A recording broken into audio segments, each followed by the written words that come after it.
Well, excited to be here, no doubt about it. Feel very fortunate that we're hosting. At this time last year, I know we were traveling cross country for one of the two times we did. It sure, I think, makes a real difference knowing that we are playing at home. For the most part, our student athletes can go about their daily routine, go to class, and sleep in their own beds, and I think that's just a huge advantage. But it's one that we worked hard to achieve and earn. So. I know Seattle U is going to give us a great challenge. They're a good basketball team. I think Coach Barkham's done an awesome job in just 2 years there, and we expect a heck of a game tomorrow. All right, we'll open it up for questions. Ryan? Sabrina, how much different does this feel than last year when you guys were in Durham, North Carolina, and no one knew who you were? I mean, it's crazy just walking in, through where we always walk in and have all these people here, and it definitely doesn't, it doesn't really feel real. I mean, it's crazy that we were on the opposite side of the country last year. But I think, Coach said it well. I think we earned this and the right to be here, and we're excited to play tomorrow. Does playing at home add pressure or take away pressure? In your There's no pressure, I don't think, home or away. I definitely think it's going to help us. I mean, we've had great turnouts this last year here, and I hope fans come out tomorrow as well, because they definitely help us and encourage us when we play. So we're going to be excited, but I don't think there's any added pressure to play at home. I think it's more fun and we're more comfortable. Coach, what does Seattle do really well? Well, a lot of things, and especially this last weekend, they played 3 great games back to back to back. They shoot the 3 well. And I think anytime when you're playing in a game, let's say in a 2-15 game like this, that's one of the things you got to guard against. You can't let them score 3 at a time. They become that much better. I think they have a great group of guards. I think led by Alexis Montgomery.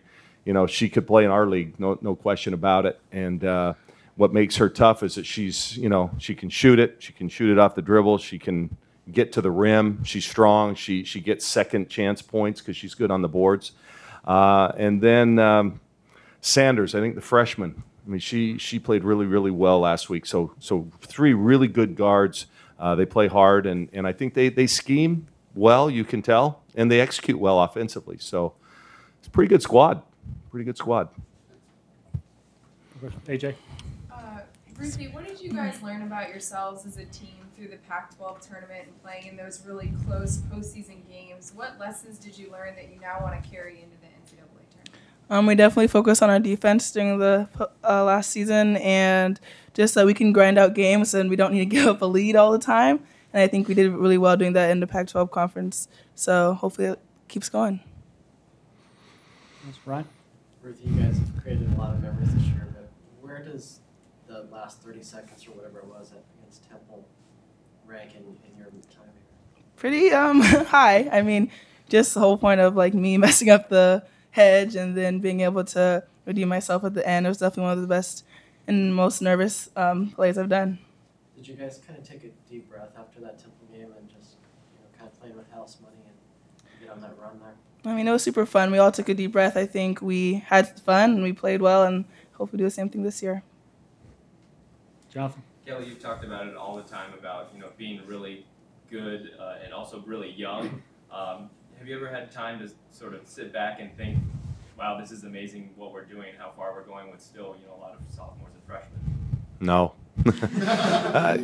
You just kind of get caught in the moment. I mean, we just think next game, I think that's been definitely one of our strengths all year long is our ability to just play one game at a time. I think you have to do that, and as soon as you get caught looking ahead at any point in the season, it'll bite you.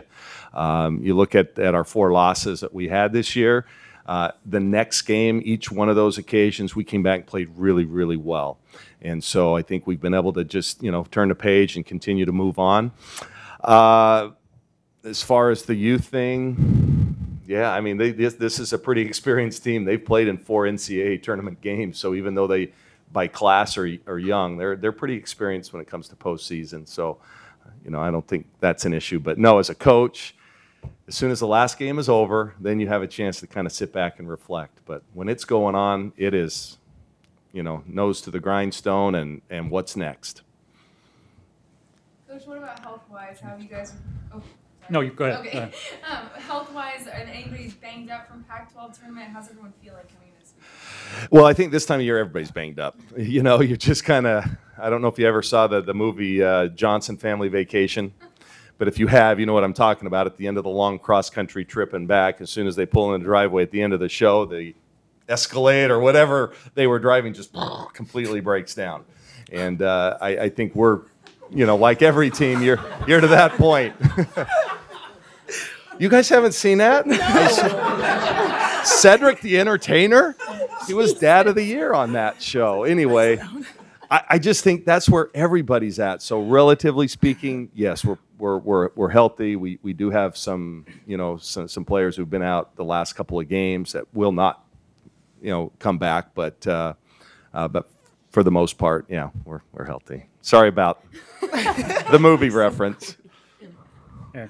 Coach, last year you were pretty much in the polar opposite situation coming into this tournament in terms of seedings where you are now. What kind of perspective do you think that gives you and your players heading into this tournament? Oh, I think, you know, great perspective, I guess, the way to put it. I've probably mentioned to him already 50 times in the last week or so that seeding does not matter. You can't look at seeds. I was talking with Joe here before we walked in. As a coach, my teams have actually won 9 NCAA tournament games as a double-digit seed.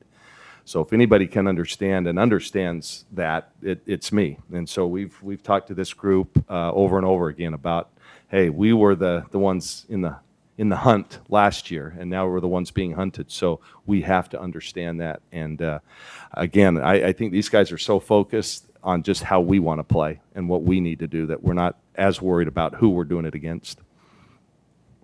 Anybody else? Andrew? For Ruthy, early season schedule playing Mississippi State, Louisville, Texas A&M, these teams have been high seeds now in the NCAA tournament. And I'm curious if you felt like that paid off benefits for you guys as you guys went through Pac-12 play to face that kind of schedule. Yeah, I think it definitely benefits us. I mean, it was nice to go travel and play these top teams and just get a feel of different conferences and how they play and how big and strong they are. So I'm really excited to meet them again. Did you think that at that time there was a gap between where they were at and you guys were at? Where you thought maybe close that, do you think, in the last month? I think we definitely, I mean, all season, especially for the post players, we've been working on post defense and how we can defend a bigger, stronger post in like the ACC and stuff. And I think we really focus on that and we'll be ready when we meet them again. Any other questions? Ryan? Sabrina, what changed defensively in the Pac-12 tournament?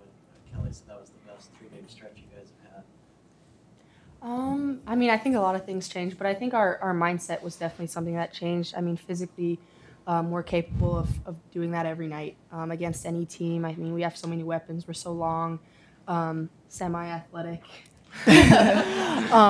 But I think we really dialed in on the fact that we had to stop. Are you talking about that Stanford game? Just the whole tournament. But I think we really dialed in on the fact that we had to get stops in order for us to become elite and make that next jump in our game. And I think we did. And if we continue to do that, we're going to be a hard team to beat. Yeah. Coach, is there anybody on this roster who you feel like is primed for a breakout this tournament?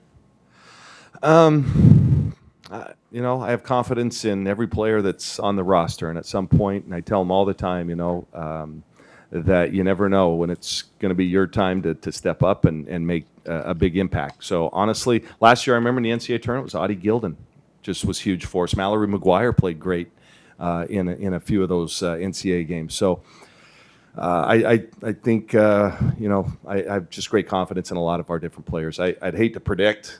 I'm hoping that it is somebody, you know, and that's you know, that's all we can ask. Somebody steps up in the biggest moment. Sabrina, has Coach up to his inspirational quote game for the NCAA? He you know, he told us to stay off social media and that stuff at this time of the year. I think he wants us to focus on us and not really let any of that outside stuff affect our team. But he's an inspirational guy. I mean, just the way that he carries himself and how he talks to our team is just so inspirational, and I love him for it. I love you too, Sabrina. And you too, Ruthy.